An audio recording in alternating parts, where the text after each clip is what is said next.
Hi everybody on YouTube and welcome back to my channel.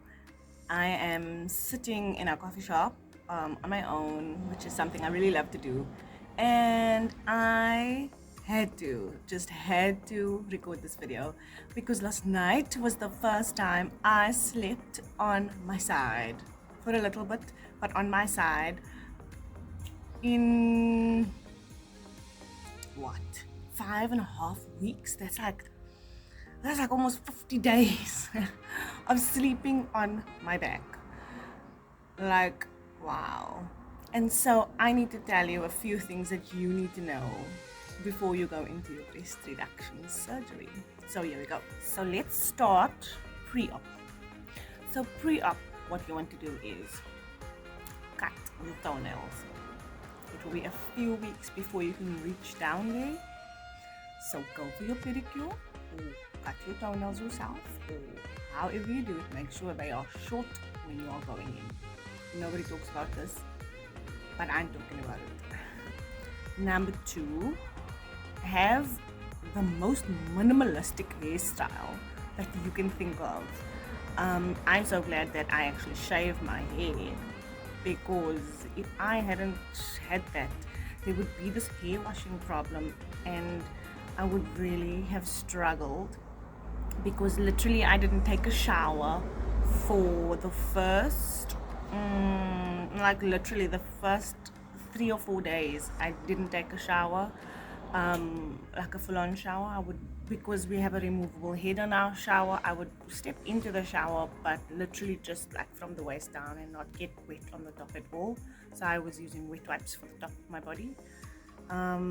So try to just think about a hairstyle that is completely minimal, that needs not much effort, and if you can like not wash it for about 4 days, that'll also help. Number 3, the pain was real.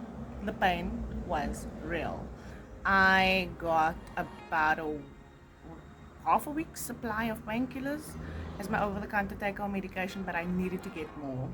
And then 3 weeks after my op, when I first started work again, I needed even more painkillers, because on the sides where my drips were removed were super sensitive, and when I would go down to my keyboard to type, just pushing, having pressure on the sides of my breasts were immensely uncomfortable, and I will be lying if I didn't say I cried once or twice about just having to go through that pain. You must realize that your body will take longer than they say. It's better to just prepare for the worst and then be prepared. And then, like I said in my intro, you gotta be prepared to sleep on your back for like 50 days.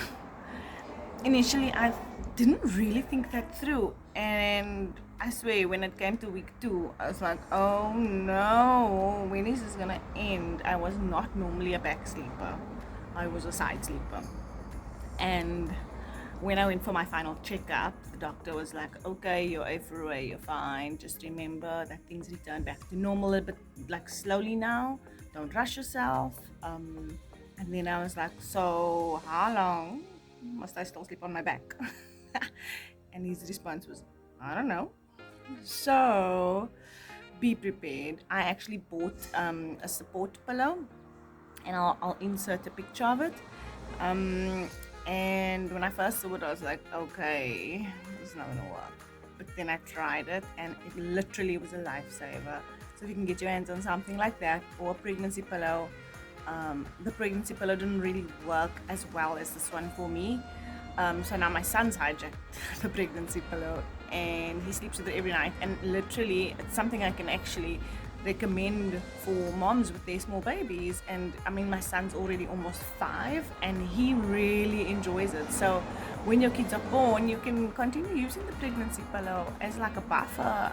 They just feel protected. And I mean, my son's 4, and he still really enjoyed that feeling of comfort all around him.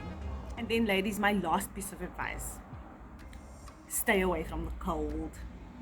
If I had to do this operation in winter, I don't know what I would have done, because I mean, in South Africa we don't even have hectic winters, but I was so afraid of the cold. My incisions hate the cold, even the wind. So I literally have asked my husband to make fires in the fireplace in November in South Africa.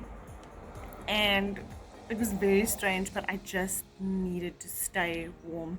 So stay warm, ladies. This is my last piece of advice. No one ever told me that. Stay warm. And with that, I'm going to say goodbye. And thanks for watching. And if you've watched all the way to the end, please subscribe. I would love to have you as part of my family. And have a blessed day further. And see you soon. Bye bye.